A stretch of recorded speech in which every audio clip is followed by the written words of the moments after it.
का दृश्य भयानक था। रक्त बीज हजारों सेनाओं के साथ खड़ा था। उसकी हंसी में अहंकार छलक रहा था। काली, तू अकेली है और मैं अनगिनत। माँ काली की आंखों में अग्नि जली थी। उनकी गर्जना से आकाश फटने लगा। जय महाकाली, जय काली माँ। उनकी तलवार चलती रही। हर वार से राक्षसों का अंत हुआ। पर जैसे ही रक्त बीज का रक्त धरती पर गिरता, नए रक्त बीज जन्म लेते। देवता निराश हो उठे। माँ काली ने गहरी दृष्टि से रणभूमि को देखा। वह समझ गई, जब तक रक्त गिरता रहेगा विनाश रुक नहीं सकता।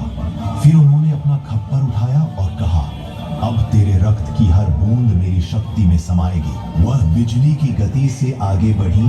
हर वार के बाद वह रक्त को अपने खप्पर में भर लेती। उनका स्वर गूंज उठा, ओम ऐं ह्रीं क्रीं चामुंडाय विच्चे। उनकी शक्ति, उनकी गति, उनका स्वर, सब कुछ दिव्य था। धीरे धीरे रक्त बीज का अंत हो गया। धरती फिर से शांत होने लगी। लेकिन अब माँ काली का रूप भयंकर हो चुका था। उनके भीतर का अग्नि विनाश थम नहीं रहा था। वह तांडव करने लगी। हर पग के साथ पर्वत टूटने लगे, नदियां उलटने लगी। देवता भयभीत हो गए। अगर यह नृत्य रुका नहीं तो सृष्टि का अस्तित्व मिट जाएगा। तभी भगवान शिव आए। उन्होंने माँ के सामने जाकर प्रेम से स्वयं को उनके पांवों के नीचे रख दिया। जब माँ काली के पांव शिव के वक्ष पर पड़े, वह ठिठक गई। उन्हें एहसास हुआ वह जिस शक्ति का प्रयोग कर रही है वह सृष्टि के विरुद्ध जा रही है। उनकी आंखों में करुणा लौट आई। उन्होंने जीभ बाहर निकाल ली। यह लज्जा थी, यह जागृति थी। क्षण भर में सब शांत हो गया। माँ काली का स्वरूप कोमल हो गया। वह शिव के चरणों में झुकी। देवताओं ने प्रणाम किया। आकाश में पुष्प वृष्टि हुई। अब वह केवल विनाश की देवी नहीं रही, वह माँ बन चुकी थी, जो अपने भक्तों के भय को हरती है, जो हर अंधकार के पीछे छिपे प्रकाश को जगाती है। सूर्योदय हो रहा था। लालिमा फैलती जा रही थी। एक छोटा बालक मंदिर में दीपक जलाते हुए बोला, माँ, जब भी अंधकार बढ़ेगा आप ही तो आएंगी प्रकाश बनकर। दूर कहीं आकाश में माँ काली मुस्कुरा रही थी, शांत, करुणामय, परंतु सदैव जागृत। जय माँ काली।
over 15,000 years ago, a being appeared in the upper regions of Himalayas. No one knew who he was, where he came from. The origins of this spectacular being were unknown.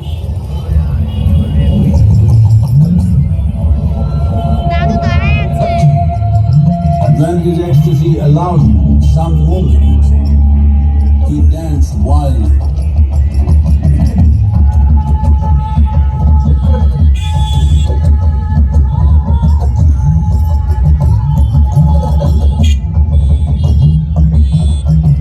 When intensity peaked, he became utterly still. People saw that he was experiencing dimensions that no one had ever known or able to fathom. His ecstasy and intensity allowed him to transcend his physical form. Witnessing an individual human in union with the cosmos, they called him a yogi, as he was the first one, the Adi Yogi.